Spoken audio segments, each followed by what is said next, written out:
이제 며칠 있으면 광복절입니다. 특별히 올해 광복절은 유난히 더 뜻깊은 광복절인 것 같습니다. 최근에 저희 교사님의 그 카톡 프로필에 이렇게 써 있더라고요. 독립운동은 못했어도 불매운동은 한다. 이런 문구가 인상 깊게 남았습니다.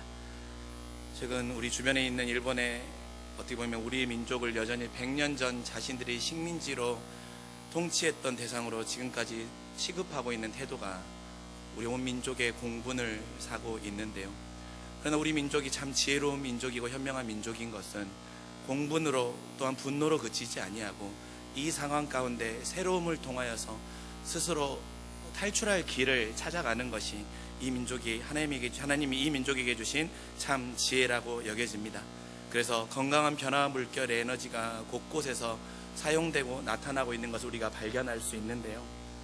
이처럼 변화는 이전에 알지 못했던 새로움을 우리에게 선물하여 줍니다. 오늘 말씀에 등장하는 니고데모도 인생의 새로움을 우리 주님을 만나 경험하게 되었습니다.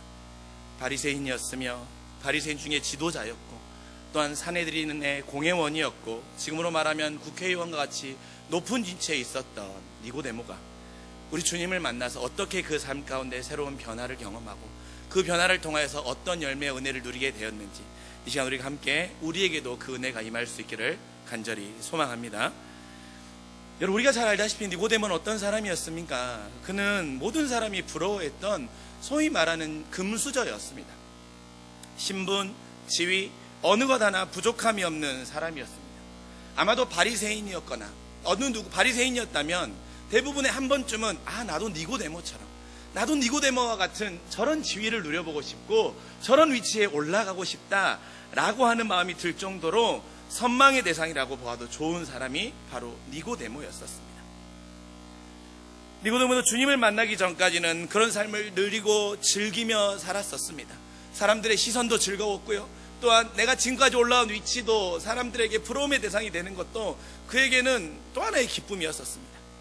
그러나 우리 주님이 이 땅에 오셔서 주님이 예루살렘에 오셔서 성전을 정화하시고 표적을 행하시는 그 모습을 보고 나서 그 인생에 이전에는 한 번도 경험해보지 못했던 그 충격을 그는 경험하게 됩니다. 그리고 그는 이 표적을 행하시는 그 주님을 더 알고 싶어서 깊은 밤 우리 주님에게 찾아옵니다. 그런데 여러분, 주님을 찾아오는 그 밤 니고데모의 마음 가운데 아마도 그 마음 가운데는 두려움과 의심이 다 혼재하였을 것입니다. 주님을 더 알고 싶은 마음과 더불어 그 마음 가운데 주님을 향해 자신이 갖고 있었던 그 질문에 대한 갈증과 더불어 그는 여전히 두려움과 의심도 함께 있었을 것입니다. 어떠한 두려움입니까? 내가 주님을 찾아가는 것이 누군가에게 들키거나 누군가 보게 되어서 내가 이것을 인하여서 내가 손해를 입으면 어쩌지 않은 그 두려움이 있었을 것이고, 또한 그의 마음 가운데 정말로 저자가 정말로 주님이라고 고백하고 있는 예수라고 하는 그 사람이 니고데모가 고백하고 있는 당신이 하나님의 아들이면 이러한 일을 할 수 없습니다라고 하는 그 고백하는 정말로 하나님의 아들일까라고 하는 그 안에 의심도 혼자였을 것입니다. 두려움과 의심이 그의 길을 막았지만 그는 그거보다도 더 큰 주님을 알고 싶은 마음으로 주님 앞에 나아갔던 것입니다. 두려움과 의심 사이에 멈추지 않고 주님께 나아온 니고데모에게 어떠한 은혜가 어떠한 모습이 그를 그 두려움과 의심을 넘어서 주님께 인도할 수 있는 걸음이 될 수 있었습니까? 첫 번째로는 니고데모는 말씀을 알고 믿는 자였기 때문에 주님께 나아올 수 있었던 것입니다. 여러분, 우리가 잘 읽었다시피 어떻습니까? 니고데모는 주님을 만나서 하는 첫 마디가 2절의 말씀에 고백하고 있는 것처럼 우리가 당신은 하나님께로 오신 선생인 줄 안다라고 하고 있는 것입니다. 하나님께로 오신 자라는 것을 알고 있다라고 고백하고 있는 것입니다. 하나님이 함께하지 않으시면 당신이 이런 표적들을 행할 수 없다라고 주님 앞에 그는 말하고 있습니다. 많은 사람들은 주님이 성전을 정화하는 모습을 보고 표적을 행하는 것을 보면서 사람들은 혹자들은 주님을 이상한 자, 마술사라고 비난하고 비하하고 깎아내리는 사람도 있었고, 어떤 사람은 저 사람이 누구이기에라고 하면서 평가절하하는 사람도 있었습니다. 그래서 주님과 가까이 하는 것을 원치 않았던 사람들도 있었습니다. 그러나 니고데모는 어떠하였습니까? 그는 그 주님의 표적과 주님이 행하시는 모습을 보고 주님께 나아왔던 것입니다. 왜? 그 안에는 말씀이 있었습니다. 무슨 말씀입니까? 니고데모는 바리새인의 지도자로서 그는 토라에 능통한 사람이었습니다. 구약 성경에 능통하고 그 말씀을 깊이 알고 있었던 사람이었습니다. 그는 메시아가 이 땅에 오실 것이라는 그 말씀을 분명히 알고 그 마음에 품고 있었기에 성전을 정화하시고 모든 사람에게 표적을 행하시며 하나님의 아들의 능력과 권능을 보이고 계신 주님을 볼 때 저분이 정말 하나님의 아들이구나, 저분이 정말 하나님의 아들일까, 하나님의 아들이 아닐까라고 하는 그 마음 가운데 깊은 기대감을 가지고 또한 그것을 확인하고 싶고 또한 그분에게 내가 평생 가지고 있었던 내 갈증의 질문을 던지면 그분이 나에게 해결책을 주시지 않을까 하는 마음에 나아갈 수 있었던 것입니다. 다른 이들처럼 주님의 행동을 비난하거나 평가절하하지 않고 성전을 정화하고 표적을 행하시는 주님을 보며 하나님이 보내신 분을 분명히 알 수 있었던 니고데모. 우리에게도 우리가 우리의 삶이 하나님의 은혜로 나아가기 위해서는 우리 안에 말씀이 가득 차 있어야 함을 기억할 수 있는 우리 모두가 되기를 간절히 소망합니다. 사랑하는 성도 여러분, 여러분은 정말로 말씀을 확신하십니까? 여러분은 정말로 말씀이 하나님의 진리이심을 믿으십니까? 그리고 말씀을 가슴에 품고 매일매일 살아가고 계십니까? 내용에 말씀이 차 있는 사람은 말씀을 삶의 기준으로 삼고 말씀이 삶의 빗대어 해석하고 있지만, 그렇지 않는 사람은 세상의 판단과 세상의 기준과 나의 지식이 모든 판단의 기준이 되어버리는 것입니다. 말씀이 차 있는 사람은 나의 상황의 모든 문제와 모든 삶에 일어나는 일을 해석할 때 하나님의 말씀으로 먼저 반응하고 말씀이 먼저 나를 이끌고 가는 것입니다. 여러분, 이번 한 주 여러분의 삶을 여러분은 어떻게 믿음으로 해석하시겠습니까? 여러분의 삶에 만났던 많은 일들, 여러분의 삶에 혹시라도 고난이 있으셨습니까? 풀리지 않는 해결의 문제가 있으셨습니까? 그것을 여러분은 말씀으로 해석하시고 말씀으로 풀어가는 일에 애쓰셨고 마음을 다하셨습니까? 아니면 세상 사람들과 별반 다르지 않은 그저 종교인으로 살아가셨습니까? 소망하기는 우리의 영과 삶에 말씀을 채우는 일을 가볍게 여기지 않고 말씀이 내 삶을 붙드는 자가 되어서 주님이 허락하시는 삶의 모든 신비를 말씀으로 해석하고 말씀으로 그 은혜들을 발견해 갈 수 있는, 그리하여 주님께 더욱더 한 걸음 나아갈 수 있는 우리 모두가 되시길 간절히 소망합니다. 두 번째로 니고데모가 하나님의 은혜로 인도함을 받을 수 있었던 것은 철저한 자기 낮아짐입니다. 자기 낮아짐. 여러분, 주님과 니고데모의 나이를 비교해보면 주님이 니고데모보다 훨씬 어렸을 것입니다. 니고데모가 처한 위치를 생각해보면 니고데모의 나이도 결코 적지 않았을 것입니다. 또한 세상의 기준에서도 니고데모와 주님을 비교했을 때 니고데모는 주님에게 결코 부족함이 없고 꿀리는 것이 없었던 사람입니다. 그리고 주님과의 대화에서 주님께서 10절에 니고데모에게 이렇게 말씀하시죠. 너는 이스라엘 선생이라고 불리는 자가 이것도 알지 못하는가라고 주님이 말씀하고 계십니다. 여러분, 이스라엘 선생이라고 불리는 니고데모, 너는 이것도 알지 못하니라는 말을 들었을 때 바리새인의 지도자이고 사내들인의 공회원인 그가 그 말을 들었을 때 우리 인간적인 부분으로 생각해보면 매우 자존심 상하는 말입니다. 저자가 뭐기에? 물론 내가 주님에 대해서 궁금함과 갈증이 있어서 왔지만 왜 나에게 이렇게 심한 말을 할 수 있지? 라고 하는 자신 안에 꺼리낌과 거부감이 들 수 있었을 것입니다. 그러나 니고데모는 자존심을 건드리는 물음 앞에도 겸손히 주의 말씀을 듣고 있습니다. 주님께 찾아올 때 듣고 알아차리고 배우길 원했던 낮아짐의 마음으로 주님께 나아왔기 때문에, 내가 주님보다 나이도 많고 내가 주님보다 더 세상의 기준으로 높은 위치에 있다고 하지만 나는 철저히 낮아짐으로 주님께 내가 진정한 가르침과 진정한 내 인생의 갈증을 해결하기를 원하는 마음으로 철저히 자기 낮아짐으로 주님 앞에 나아왔기에 니고데모는 하나님의 큰 은혜를 누릴 수 있었던 것입니다. 또한 주님이 자신에게 하셨던 첫 번째 말씀이었던 거듭남에 대한 말씀을 하고 있지 않습니까? 그 거듭남에 대한 말씀을 할 때 니고데모는 자신이 주님의 그 말씀에 대한 자신의 대답이 내가 이분과 나의 수준이 철저히 차원이 다른 수준이구나를 니고데모 스스로 알았을 것입니다. 주님의 말씀에 사람이 어떻게 두 번 태어날 수 있습니까? 라고 대답하고 있는 나의 모습을 보면서 내가 이분 앞에서 교만할 수 없는 분이고 이분 앞에 내가 철저히 낮아져야 되는, 나는 하나님 앞에 겸손할 수밖에 없는 존재임을 니고데모는 알았기에 하나님의 큰 은혜를 누릴 수 있었던 것입니다. 여러분, 신앙의 낮아짐의 척도는 단순합니다. 내가 정말로 주님 앞에 철저히 낮아짐으로 살고 있는지, 아니면 내가 주님 앞에 교만함으로 살고 있는지의 척도의 기준은 매우 분명하고 단순합니다. 무엇입니까? 기도와 말씀으로 주님께 뜻을 구하고 알기를 원하는지, 그것이 우리의 삶의 낮아짐의 기준입니다. 겸손하다고 하면서 기도하지 않고, 겸손하다고 하면서 말씀과 거리를 두는 인생은 교만함 그 자체입니다. 여러분, 우리는요, 주님 앞에 기도하고 말씀이 없이는 단 한순간도 살아갈 수 없는 어리석은 존재일 수밖에 없습니다. 여러분의 모든 선택을 생각해 보십시오. 우리는 그런 존재입니다. 배우기의 마음을 다해야 합니다. 말씀을 알고 기도하여 하나님의 뜻을 철저히 묻는 자기의 낮아짐만이 주님의 은혜의 길로 나아갈 수 있는 유일한 삶의 은총이며 신비이며 기쁨의 길인 것임을 우리가 놓치지 않기를 소망합니다. 그렇게 살아가는 성도 여러분, 우리의 인생의 스승 되신 주님께서 주님 앞에 우리가 철저히 낮아짐으로 나아가길 간절히 소망합니다. 니고데모와 같이 내 생각과 내 뜻과 내 신분 다 내려놓고 주님 앞에 철저히 낮아짐으로 나아갈 때, 우리 주님은 우리에게 인생에 단 한 번도 경험해보지 못했던 놀라운 신비와 놀라운 은혜를 허락해 주시는 그 주님의 선물이 기다리고 있음을 우리 모두 기억하는 우리 모두가 되기를 간절히 소망합니다. 여러분, 자기의 낮아짐과 겸손으로 찾아오신 주님에게, 니고데모에게 주님은 귀하고 놀라운 은혜를 허락하여 주십니다. 어떤 은혜입니까? 우리가 잘 알고 있듯이 주님은 니고데모에게 거듭남을 말씀해 주십니다. 거듭남을.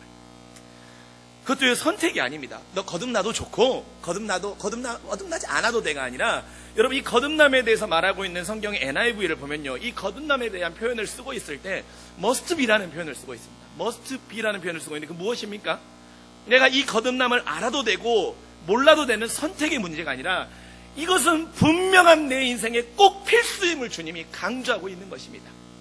네가 사내들인의 공예인으로 살아가고 바리새인으로 지도자로 살아가고, 네가 세상에 많은 것을 누리며 부와 명예로 사람들에게 훌륭하다고 총칭송 받으며 사람들에게 존경을 받을지 모르지만, 너의 인생에 거듭남이 없다면 그것은 너의 인생에 아무것도 없는 너의 인생에 아무것도 없는 쭉정이와 같은 것이기에, 너의 인생에 꼭 필요한 것은 거듭남을 우리 주님은 그 밤 찾아오신 니고데모에게 은혜의 선물로 허락하고 계신 것입니다. 여러분, 주님이 우리에게 우리 주님이 우리에게 주실 수 있는 가장 큰 은혜와 선물은요, 바로 거듭남입니다. 주님은 자신을 찾아온 니고데모에게도, 수가에서 만났던 사마리아 여인에게도 거듭남의 은혜를 선물로 주셨습니다. 우리가 주님이 여러분의 인생에 찾아오신 이유도 잘 먹고 세상에 성공하고 많은 것을 누릴 수 있도록 승승장구하도록 하기 위함이 아닙니다. 우리가 그것을 위해 주님을 믿었다면 여러분, 주님 잘못 믿은 것입니다. 여러분, 신앙생활 처음부터 다시 시작해야 되는 것입니다. 주님은 이 땅에 오셔서, 하나님의 아들로 이 땅에 오셔서 십자가에 달려 돌아가신 그 이유는 우리를 거듭나게 해주기 위함이십니다. 내가 잘 먹고 내가 잘 살고 내가 높은 거 올라가는 거, 우리 주님은 사실 아무런 관심이 없어요. 우리 주님이 나에게 정말로 관심을 갖고 계신 것은 네가 거듭나야 된다는 겁니다. 하나님의 아들의 놀라운 그 은혜를 맛봐야 된다는 것입니다. 그것을 우리 주님은 니고데모에게 선물로 주고 계신 것입니다. 그래서 5절의 말씀처럼 육으로 난 것으로 사는 것이 아니라 영으로 난 자의 거듭남의 삶을 살아야 된다고 니고데모에게 주님이 말씀하십니다. 여러분, 그렇다면 주님이 말씀하시는 그 거듭남이 무엇일까요?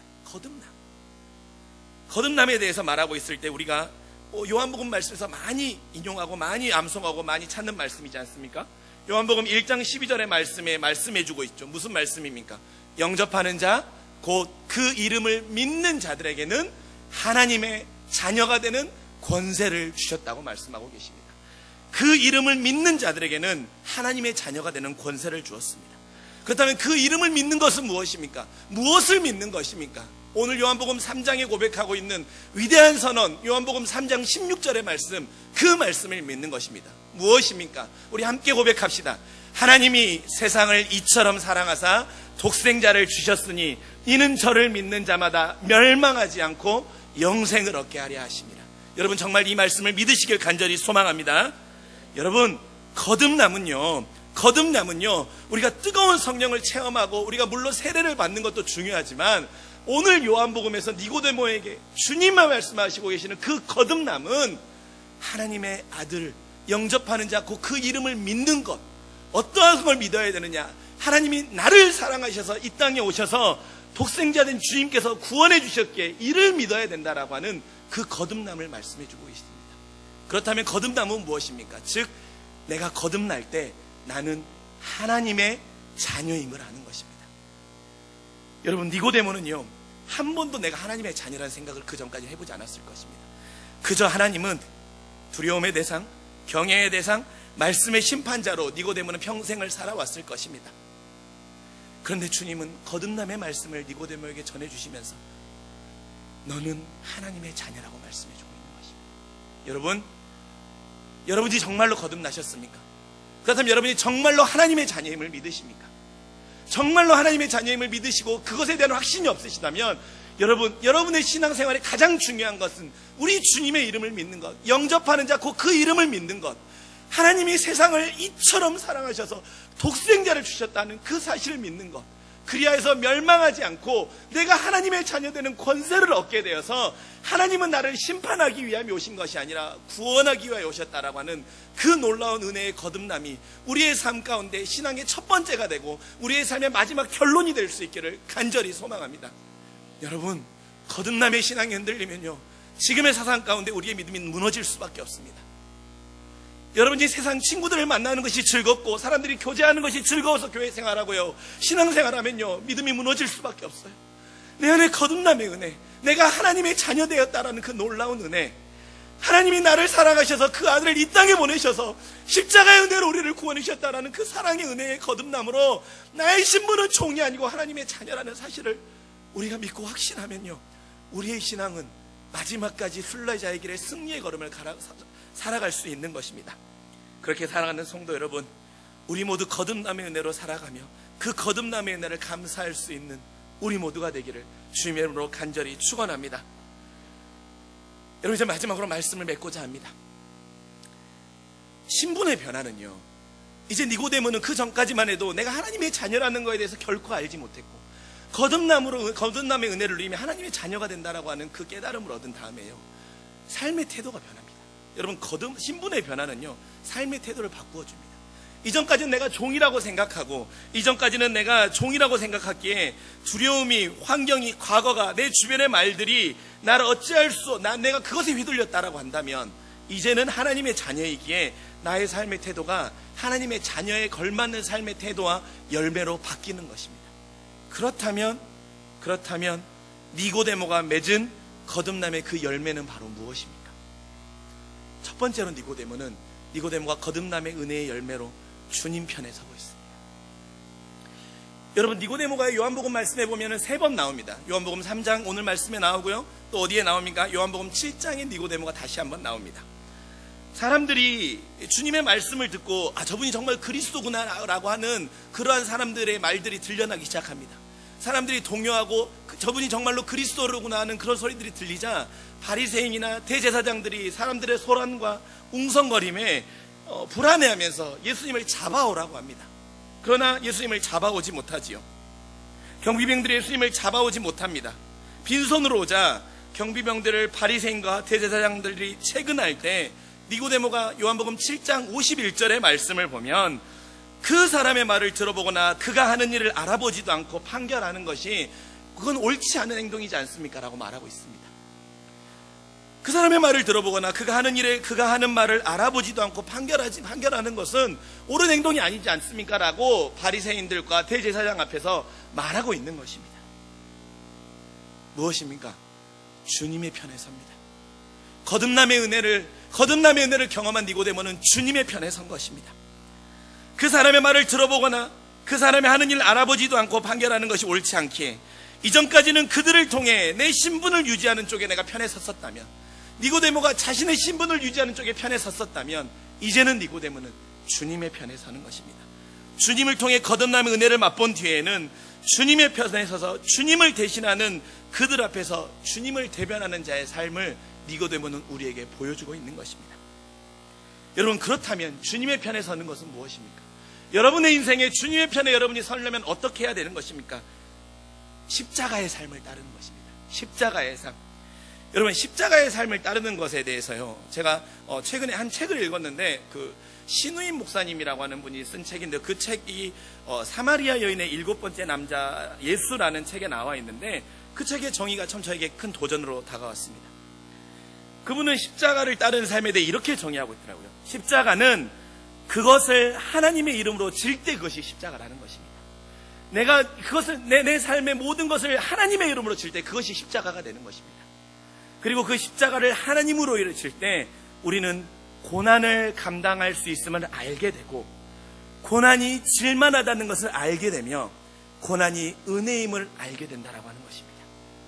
사랑하는 성도 여러분, 주님의 편에 서는 것은 주님의 이름으로 십자가를 지는 삶을 사는 것입니다. 주님의 이름으로 십자가를 지는 삶을 살아가십시오. 그럴 때 나의 삶에 고난을 내가 감당할 수 있는 자임을 알게 되는 것이고, 주님의 이름으로 지기에, 나의 신분이 하나님의 아들의 자녀이기에 내가 주님을 위하여 고난을 지는 것을 감당할 수 있는 자임을 알게 되는 것이고, 내가 이것을 질 만한 것임을 알게 되는 것이고, 고난이 은혜임을 고백할 수 있게 되는 것입니다. 주님의 편에 서서 주님의 영광을 위해 주님과 관계된 삶으로 살아갈 때 주님을 위해 당하는 고난이 은혜임을 성령께서 우리에게 체험케 하신다라는 것입니다. 그렇게 소망하기는 우리 모두도 우리의 삶이 주님의 편에 서는 일, 거듭난 자라고 내가 고백한다면, 내가 내 진정의 영혼의 고백으로 하나님의 자녀라의 거듭남의 은혜로 내가 살아가는 자라고 고백하신다면, 모든 삶 가운데 주님의 편에 서서 하나님의 이름으로 십자가를 지고 나아가는 믿음의 성도의 삶이 되기를 주님의 이름으로 간절히 소망합니다. 마지막으로 니고데모는 주님께 무엇을 기대하지 않는 사랑을 보여주고 있습니다. 주님께 무엇을 기대하지 않는 사랑을 니고데모는 보입니다. 여러분, 니고데모가 3번 나온다고 했잖아요. 니고데모가 이제 요한복음 19장에 보면 다시 한번 등장합니다. 요한복음 19장 39절에 보면 니고데모가 등장하는데요, 그는 주님께서 돌아가신 후에 요셉의 무덤에 장사할 때 니고데모가 몰약과 침량 섞은 것 100리트라를 가지고 나옵니다. 여러분, 이건요, 굉장히 높은 귀족, 왕의 장례를 치를 때 날 정도의 그러한 것들을 주님 앞에 가지고 나옵니다. 모두 다 좌절하고 시시하며 피할 때 니고데모는 그 무덤을 찾아온 것입니다. 이것이 우리에게 주는 도전은 무엇입니까? 여러분, 니고데모는요, 주님이 죽으셨다는 걸 알았습니다. 그리고 주님이 무덤에 누워 있으시기에 주님의 장례를 위해 그 귀한 것을 가지고 왔습니다. 돌아가셨기에, 우리 주님이 죽으셨지만, 주님이 아무것도 나에게 해줄 수 없었지만, 이제 죽어있는 빈 무덤에 시체로 계시는 분이셨지만, 그는 주님의 마지막 자리에 최고의 것으로 주님의 자리를 지켰던 것입니다. 무엇입니까? 주님이 나에게 아무것도 해줄 수 없을지라고, 다른 사람들은 주님이 나에게 무엇을 낫게 해주고 무엇을 허락하여 주고 나의 모든 문제를 해결해 줄 때 주님께 영광을 올려드리며 왕으로 삼으려고 했다고 했지만, 니고데모는 그렇지 않았습니다.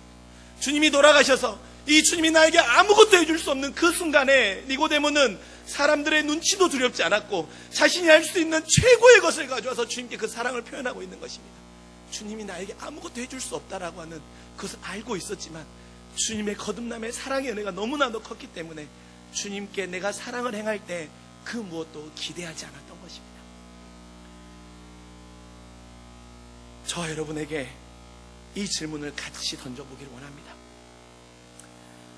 사랑하는 성도 여러분, 주님이 내게 세상에 아무것도 해주지 않는다고 해도, 주님이 내 삶의 문제 가운데 아무 말씀을 하지 않는다고 해도, 주님이 내 고난의 신음소리 가운데 아무런 응답을 하지 않는다고 해도, 여러분은 주님 앞에 감사의 사랑을 보이실 수 있으십니까? 주님이 나에게 거듭남의 은혜를 허락하여 주셔서 내가 하나님의 자녀됨을 알게 하셨다라는 그것 하나가 나의 삶의 최고이고 전부의 은혜이기에, 주님이 나에게 내 삶이 끝나는 그 순간까지 그 위에 아무것을 허락하지 않는다고 해도 여러분은 주님을 다른 무엇과 바꾸지 않으실 수 있으십니까? 저는 오늘 주일에 목사님의 말씀과 이 말씀을 준비하면서 정말 하나님 앞에, 정말 하나님이 저를 찌르시는 말씀이기에 너무나도 가슴이 아프고 너무나도 죄스러웠습니다. 내 자리에 내가 거듭남의 하나님의 은혜는 없고 자꾸 주님 앞에 무언가를 받기를 원하는 것들로 주님께 내가 이렇게 사랑을 하고 이렇게 헌신을 했으니 주님 나에게 무엇을 하게 주셔야 되지 않습니까? 라고 하는 그것으로 재고 있는 내 모습이 하나님 앞에 너무나도 죄송했습니다. 여러분, 우리가 함께 고백하는 그 찬양, 나 무엇과도 주님을 바꾸지 않으리, 다른 어떤 은혜 구하지 않으리, 오직 주님만이 내 삶의 도움이십니다라고 하는 그 고백이 정말로 우리의 고백이 된다면, 여러분이 정말로 하나님의 자녀의 거듭남의 은혜를 누린 자라고 한다면, 주님이 내 삶에 그 거듭남의 은혜 위에 아무것도 나의 삶에 허락해 주지 않는다고 하여도 나는 주님의 이름을 버려서는 안 되는 것이고, 나는 주님의 편에 서는 일에, 주님의 편에 섬으로 인하여서 내 삶의 고난과 어려움이 다가온다고 하여도 하나님의 이름으로 십자가에 지는 일을 기꺼이 감당하는 것이 거듭난 자의 은혜이며 열매인 것입니다. 비록 주님이 침묵하시며 아무것도 내 삶에 보이지 않는다고 하여도 나를 거듭남으로 인도하시는 주님 한 분이면 됩니다라고 하는 은혜가 저와 여러분의 모든 삶 가운데 가득하실 수 있기를 주님의 이름으로 간절히 축원합니다. 기도하겠습니다.